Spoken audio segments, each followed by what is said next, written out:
verifying the first 1 million or 2 million people who KYC. What's next? We have the mainnet, but what are you guys trying to accomplish with mainnet?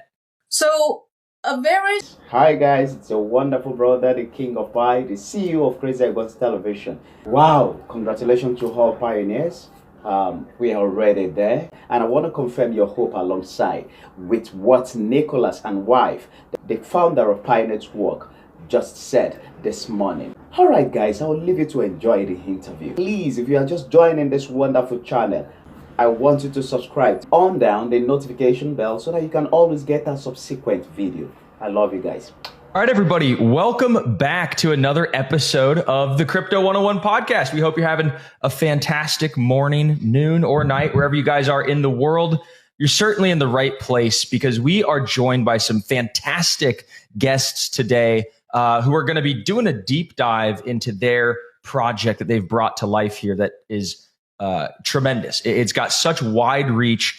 I want to crack the code of PiNetwork. So I brought on the co-founders here, Chang Dao of Dr. Chang Dao and Dr. Nicholas Kokalis of PiNetwork. Welcome to the Crypto 101 podcast, and thank you for joining us. Thank you. Thanks, Bryce. Thanks for having us. Yeah. So you guys are based out of Palo Alto, is that right? Up in Silicon Valley? Yes, that's right. Nice. And why start PiNetwork? What was the grand vision that really got you guys to say, you know what, we're going to dedicate the rest of our lives to this project? Well, PiNetwork was started combining all our academic and personal interest.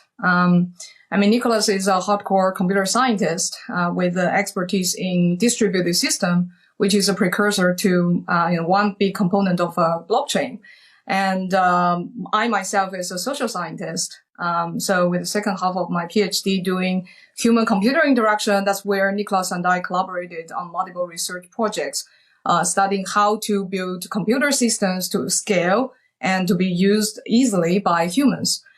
So at the time that, when we were at Stanford exploring with the students, building decentralized applications, we've noticed that, in the industry, there is a big problem of, a lot of technology, but there is no good enough social network in order to build decentralized applications that allows a typical required process, such as user iterations. So this is combining our interests of distributed system, human-computer interaction, social computing, and also the excitement about building a large-scale human movement. This is where we build PiNetwork. So is PiNetwork like it's a digital currency, but it's also a social network, if you will, and so people could interact. Could you kind of walk us through, if somebody were to download the PiNetwork application, what would they be expecting? So it's a digital currency in the sense that you can mine it, and you can mine it on the mobile phone directly. As part of the mining process, you contribute to the consensus algorithm, and it is also the entry point to the Pi ecosystem, where you can see and use different Pi utilities. Fantastic. And so what are some of the popular applications that you've seen people develop on the PiNetwork, or maybe with the Pi cryptocurrency? Well, to start, there is a very important step for us to migrate our social network to our mainnet blockchain. And the key step is called KYC. And one application of the Pi cryptocurrency is that people can pay Pi to get their IDs verified in order for them to migrate to the mainnet. And this is a very strong utility in the sense that, native currency Pi is used to pay for real human labor that result in valuable work in the world. And so people need to, so right now they have like a test net, and now there's a transition to the main net. And in order to get onto main net, you need to KYC. Can you kind of tell people maybe a little bit about why people need to KYC? And for those who don't know, who are listening, what is KYC? Okay. So KYC is generally known as a know your customer process. And a lot of, traditional businesses require KYC to, for compliance reasons, to know your customer, to know who you are providing the service to, especially financial related services, generally is required. And so PiNetwork doing KYC is, for one, of course, as much as compliant as possible. Second is also for our own policy. For example, in Pi, we require one person per account. This means that this is one of the defense mechanisms of our network to prevent fake accounts migrating to the mainnet. So we are, wow. Yeah, and we're having this KYC solution. We needed to build it in-house for multiple reasons. Scalability is a big one of them. And scalability not only in the sense that we have a large network of people that spans across almost every country or region in the world. And we are talking about tens of millions of people. And we couldn't find any KYC solution out there that could have solutions for every single country's IDs. Number one, about scalability. But also number two of scalability is that there's no currently KYC still requires some human intervention. So there's a lot of machine learning and AI algorithms that are helping with liveness detection and with identification of the IDs and understanding what's on the ID documents, but it still needs some human support. So any KYC solution we talk to could only scale to thousands of KYCs per day, like small amount of KYCs per day. But in our case, with such a vast network, which we are preparing for the next billion users, it couldn't scale with just the thousands per day. So, for example, we did our first million KYCs in a single month. So that wouldn't be possible. And there were almost 500,000 people involved in the process of verifying the first million or 2 million people who KYC'd. So that's a tremendously large number, especially when we talk about, crypto sort of networks. And, if you look at any of the DeFi apps, for instance, they have a few thousand users every single day. You look at some of these, decentralized metaverses, not pointing any fingers, not naming any names. Everybody's doing a great job. There's just not that many users on a day-to-day basis. NFTs, the volumes are down 99%. So my question to you is, man, how did you guys, grow to get, millions and millions of users? And what are kind of like the metrics that you guys have? Like you have 1 million users, you have 10 million users. And how did you get all these users? Well, it comes down to the unique strategy of ours. And the core strategy is accessibility. And accessibility has threefold, I guess. One is financial accessibility. In Pi, everybody can mine for free. They don't need to pay anything to enter. Another accessibility is knowledge accessibility. We build our UI to be really intuitive. For example, the mining component, they can mine on the phone. So you don't necessarily need the computer science knowledge about setting up a node in order to mine. And then there is also the, system design accessibility. That is, in addition to people find it easy to mine, they also find it easy to use. So all these factors contribute to the accessibility. And also the strategy of accessibility also have the result of, more fair and more widely distribution of the cryptocurrency. So that makes us one of the most widely distributed. We are now at over 35 million engaged members and distributed in almost every country and region in the world, over 233 countries and regions of the world. So that's also ties into why our KYC process needs a comprehensive solution, because it's like every region. Yeah, it's got to have a global sort of approach as opposed to country by country. That's fantastic. And, so PiNetwork, there's a cryptocurrency, there's a network, there's applications, there's millions and millions of users. What's next? We have the mainnet, but what are you guys trying to accomplish with mainnet? So a very special period, our strategy design is called enclosed mainnet. So our mainnet went live in last December. We started our mass KYC, I think the first quarter. And then we are also in the process of migrating all these millions of people. The next is basically after migrating all these millions of people to the mainnet, we're building the enclosed network. Enclosed network means everything can be transacted within Pi, but cannot have external connectivity yet. The special design for this is to focus our attention to build utility and real utility without too much noises outside of the network. And of course, we acknowledge there are certain applications can only build with external connectivity, but there are internal enclosed type of utilities can be nurtured and built. For example, new type of social applications can be inside the enclosed environment to get it into the ecosystem to be a little more mature before we go to we call open network.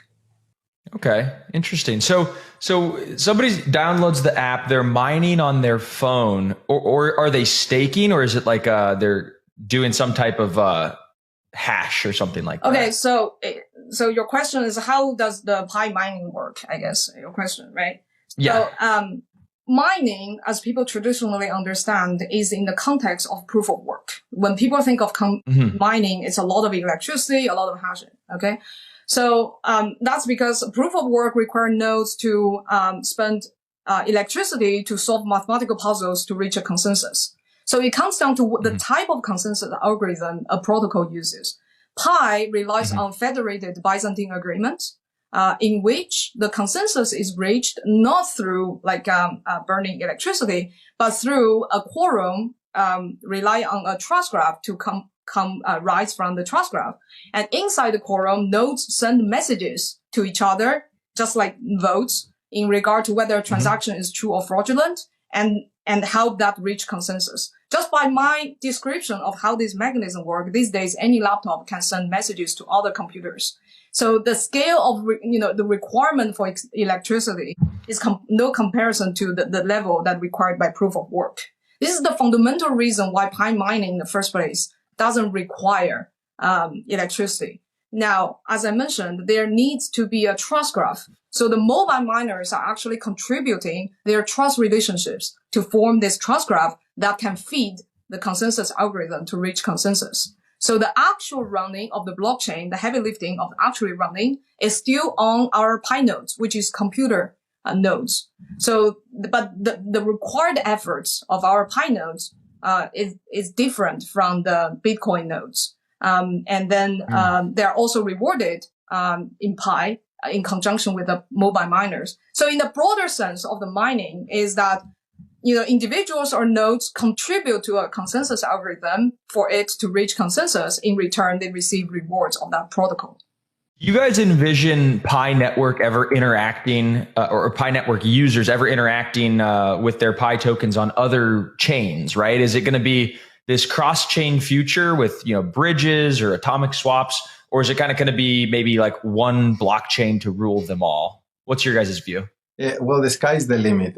We are not here to enclose the world in just one technology. We are always open to collaborate with other technologies. We believe in open standards and open networks. We see what happens with platforms when they become too enclosed, and the power that comes with that, and also the impacts that they have to consumers. There is even in the news lately about new recent policies that the various mobile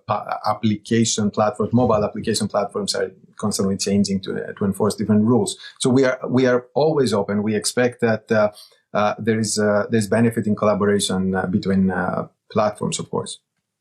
Yeah. So speaking of that, like I heard the other day, Apple kind of came out with these new rules about any sort of crypto transactions that happen through their app, like an app that was downloaded through the Apple Store, like they're supposed to now be collecting 30%. Have you guys heard about this? We did roughly. Yeah. Yeah. So, I mean, the world is still in a phase, including, tech giants or regulators still figure out how crypto can fit into the existing economy.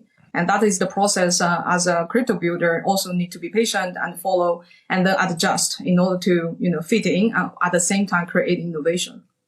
Yeah, that's where open standards help. That's where open standards help. Being more accessible through the web, through technologies that are open helps push the ecosystem forward.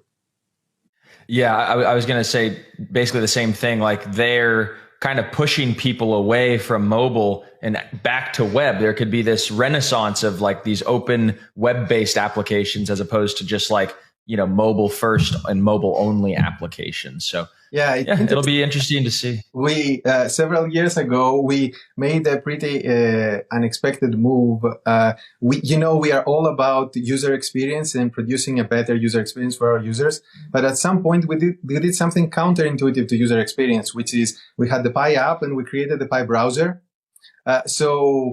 Where that is counterintuitive because it asks people to install two apps, so it's more complex. And that was several years before this recent announcements. So in a sense, we have prepared ourselves with what we think would make sense to do, to rely more on open technologies, web browsers, and things that don't completely enclose or rely on single entities to have a single failure point in the whole process. Are not limited only to one type of platform. Basically, we also have a testnet, or we also have a desktop, application. So. I see. Yeah. Yes. So many different access points for the application. Yes. And redundancy points to work on the web, to work on different infrastructures and technologies. Yeah. So tell me a little bit about your guys' experience as co-founders of, a huge network through the bear market, because, I'm curious, just do numbers kind of start to slow down? Does work morale at the office kind of go down, or, what's your guys' experience as a bear market builder? Well, from my perspective, bear market is not necessarily a bad thing for the industry. The bear market get rid of all the craziness and the noises, and force people to focus attention on, what is real, what is really useful, what is the real use cases of crypto. So I think this is the phase for real builders, and focus our attention to more substance. So bringing substance to the industry to get ready for the next wave of bull market. And as for Pi, we're basically shielded from that, especially because of our design of the enclosed network. Yeah, so the enclosed network by construction is shielded from any market conditions. So, for example, this KYC application that we have where people need to spend 1 Pi to KYC themselves, and that Pi is split across all the people who are helping you to get your KYC validated. During the bull market, it cost 1 Pi to KYC yourself. During the crash, it still cost 1 Pi, and now during the bear market, it still costs 1 Pi. So it was completely unaffected. But how much is 1 Pi in dollar terms? No, we don't. We don't have that, and because that is unknown for the current period. Yeah. Well, one thing to consider here, unrelated to the market conditions, is that as the base mining rate has been decreasing internally in the Pi blockchain, and it used to take you about 2 days to mine 1 Pi, and now it takes about 3 days to mine 1 Pi. So it is possible that down the line that the price for the KYC can go down to people who have to pay less than 1 Pi, but completely unrelated to the market. 1 Pi is attached to the value of all the labor people spend on validating this application. So you can't take the Pi out and send it to Coinbase and cash out. You can't. Okay, yeah, that's the point of the enclosed network. Enclosed network, yes. Wow, that's pretty interesting. And so, like during the bear market, do you guys continue to see just as many people mine, or do people kind of lose interest and stop mining a little bit? No, we don't see any big difference. Completely unaffected. Yeah. And what is their incentive to mine if the Pi network tokens don't have any monetary value? What's kind of the incentive for people to continue mining? Is it just because it's fun and there's a community and there's an experience behind it? Or because I always viewed the incentive for people to stake or people to mine is because they could earn an income from it. Yeah, I think it's more of like we have the vision of building a utility based ecosystem. And to really crack utility, it's not Rome is not built in one day. And to build a real ecosystem, you need a lot of infrastructure and you need a lot of attempts to try what it will stick and what is the real use cases. And along the journey, in addition to mining, we also educate our community about the way to achieve long-term vision. And also, in essence, our network is, free to join to start and more fair distribution. Unlike, many other conventional way in crypto that tokens are sold, we never sold any token, and 80% are for the community and the network. So it's basically a more fair participation into this ecosystem to build the ecosystem together. It's not just, we are not just we provide the thing for the community. It's all the core team is only one participant of the network, and every user and member and developer have their responsibility to contribute to the network to build. And this network and ecosystem cannot be built in one day. And that's the mentality and that's the spirit of Pi community. How long do you think it'll take? Is it like a 10-year, maybe a 20-year plan for this to kind of, come to fulfill the grand vision? Or is it closer than that? I think it's hard to say, but, for the next 3 or 5 years, I think even for the general crypto industry is to figure out and overcome a lot of obstacles for the industry as a whole and obstacles for a specific project. For the industry itself, it has knowledge obstacle. How do people perceive cryptocurrency and the industry? There's a lot of disinformation and misinformation. How do we remove those? And then there is also the regulation obstacle, meaning that we need more clear rules. There is also the application obstacle. What the meaning is that we need to figure out how crypto or blockchain based service can integrate with everyday people's life to create actual use cases and useful services. So that people use it for its intrinsic value, not necessarily as only, an investment tool. So they are using. What would some of those applications or use cases be? Like if you could put that into some concrete examples. Yeah. So one direction that the PiNetwork and I think the industry are trying to have innovation.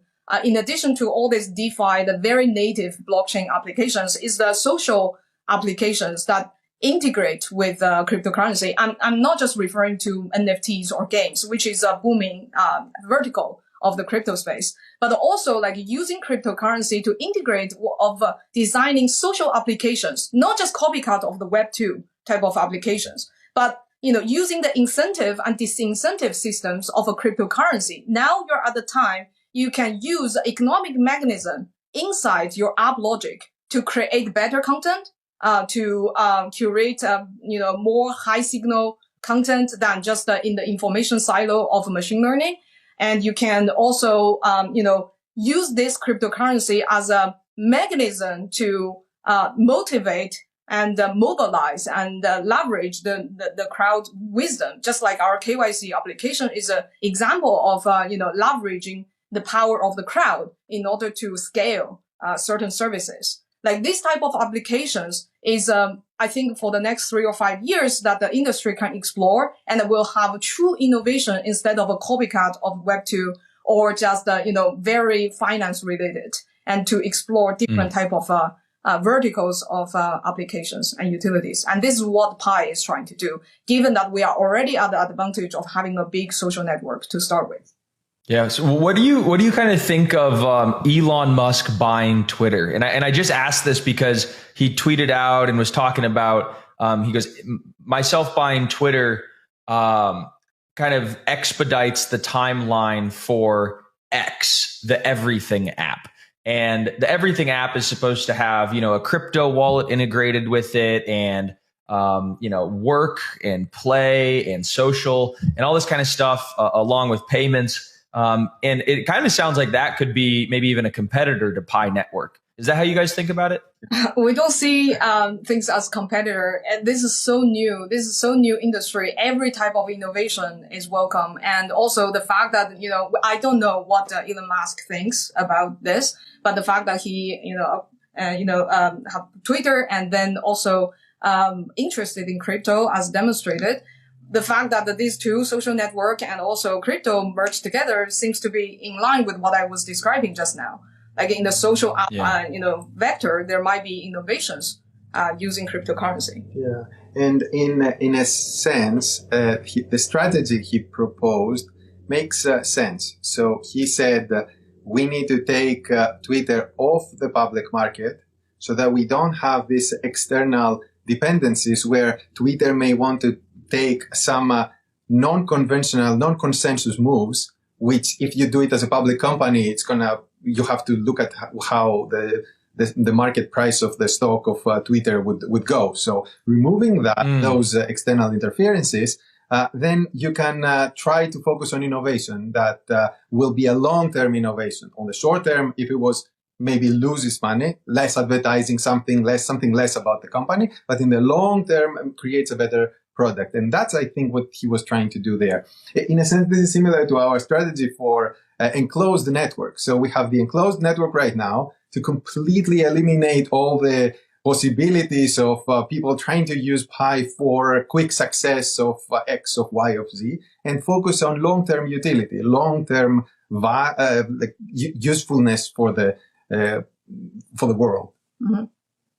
And all this, I love it. And all these social applications, it's not something that you try it once, it goes very viral. It takes so many attempts. That's what I meant by attempts. So many iterations, so many different versions, how to integrate it. And the more developers join the space to give more attempts, the higher chance the whole industry are going to actually find the real utility that every day you hear drivers talking about, I'm using this thing, crypto-based service for this social, experience instead of just only on exchanges.